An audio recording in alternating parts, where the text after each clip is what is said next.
So I'm Eric, University of Michigan, CS, electrical engineering, entrepreneurship. Go blue. Go blue. Started a company, so that's what I'm doing now. I'm working on radio systems.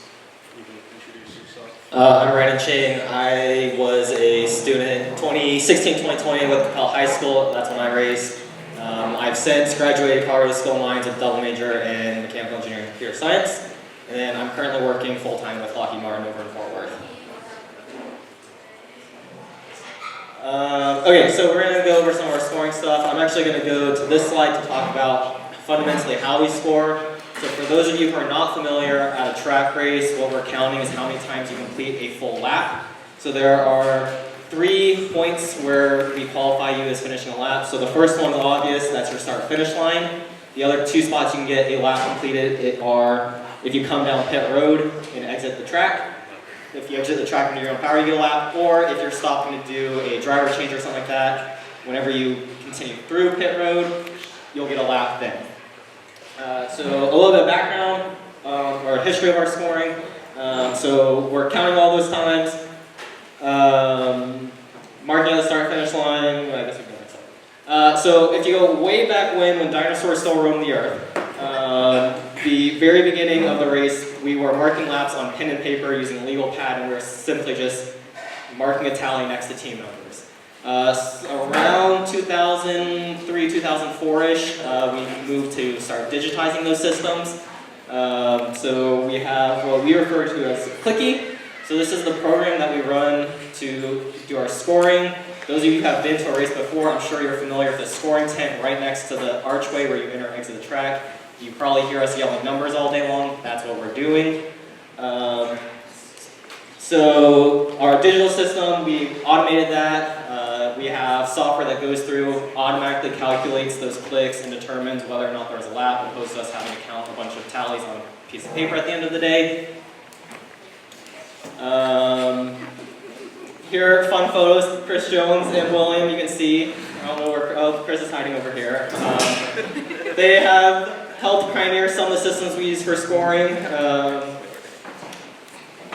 Here's a kind of example of what some of the earlier versions of Clicky looked like. So over here on the left is 2015 is what our Clicky used. So it's basically just a grid of all the different teams. It allows us to mark whenever teams enter track, exit track, things like that. And then we also just kind of include an example of what some of our old cross-country scoring looked like. I believe, if I remember correctly, it was 2007 is when that software is from. So we have a bunch of old softwares we use. And I'll pass over to Eric to talk about some of the new stuff we use. Thank you, Brandon. All right, so I'm going to stand over here so I'm not in the sun. As you can imagine, like when Brandon and I joined the race, 2021 I think was our first year interning. The first day of intern training was like teaching us how to use all the software, how to judge teams, all that. And we came in and they carted out these like 10-pound laptops that have like no RAM, no battery, and this is the interface they had. And we were like looking at each other like, what? Like, really? So that first year where Brandon and I were interns, we stayed up all night, the night before the race, saying, we're going to completely redo this so that we don't have to deal with this. We want to be able to sit there with like our phone or our iPad and just click it, instead of clicking that on a computer that doesn't work. So we did that, and we created the modern Clicky. That first year we did run both of them in parallel, just to make sure they worked, obviously, but now we've fully migrated to this new system. And so this system works on iPads, tablets, phones, all of that. And it has all these backup things in place so that if it loses internet, it'll still update later. And when you undo a click, it doesn't actually just like edit the database, delete things directly, cause potential data loss, all this. Probably a little bit better for scoring purposes. You can see what this looks like. I think this is like a year older. We added dark mode, really important stuff. But yeah, it's pretty straightforward. I think you can see where Clicky comes from.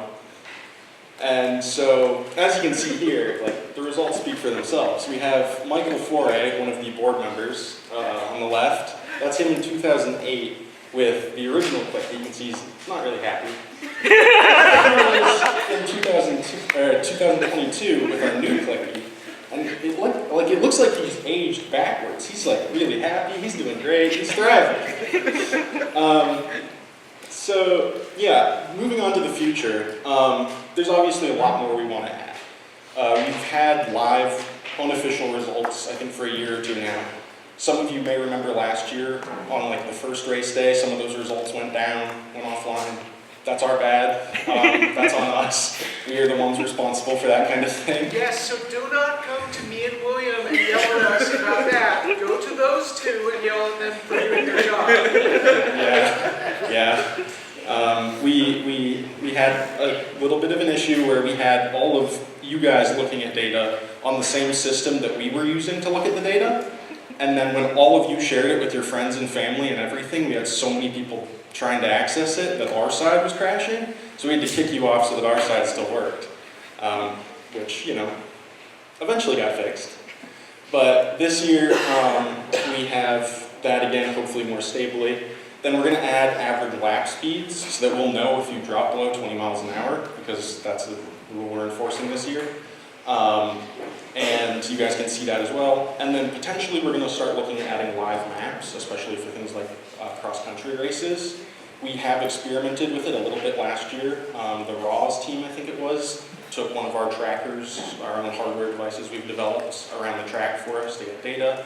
We're going to do that a little bit more this year, so potentially during scrutineering, one of us will be walking around, approaching teams, asking if you'd be interested in helping us test this system out. And so we'll find somewhere in your car to mount it so that it has like a good view of the sky, GPS data, that kind of thing. And see how that works this year, collect data, compare it to our manual processes. And if those work, this may be something you'll see moving forward. Beyond that, we need your help. We need more ideas from you, right? Brandon and I have that old clicky, or clicky 2 now, that has been for a couple of years at this point. And we haven't really continued innovating on it very much. Like, our biggest thing was dark mode last year. So we need you guys. As Triton was saying with interns, that's where it's your turn to come. So we want you to apply after you're racing. We want all of your students to come join. And then you guys can come look at our code and our old clicky program, and you guys can be the ones that make fun of us now. Like, it's our turn. And you can say, oh, this is terrible. Why is it letting me scroll horizontally, or whatever. And so, you know, there's lots of CS people doing telemetry on your team, people like that might have an experience with this, we'd love. Even if you don't, we're going to throw you in and tell you to start helping because we don't have time to do anything else. And you'll pick it up really quickly because it's that, or you have to go out in the hot, you know, Texas heat. But this way you get to sit in the AC and do coding. So I like that. But we want more ideas of from racers, from you guys, of things to improve on, right? Like registration pages and being able to edit that as a team. Maybe that'd be helpful. Stuff like that. Ideas from you guys. So that's why we want you as a solar car intern.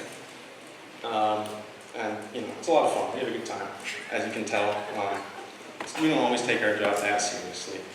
We have a good time. But at the end of the day, you know, all the race results are good, and we'd love you to come help make that happen. So. Any questions, comments, concerns, you can direct all the negative stuff to Brandon. I'd love to hear all of your happy thoughts. And hopefully this has encouraged you to not only like join as an intern, but also to, you know, help give us some ideas, help get more involved in our programs, and show you that we have a good time. Thank you. Questions?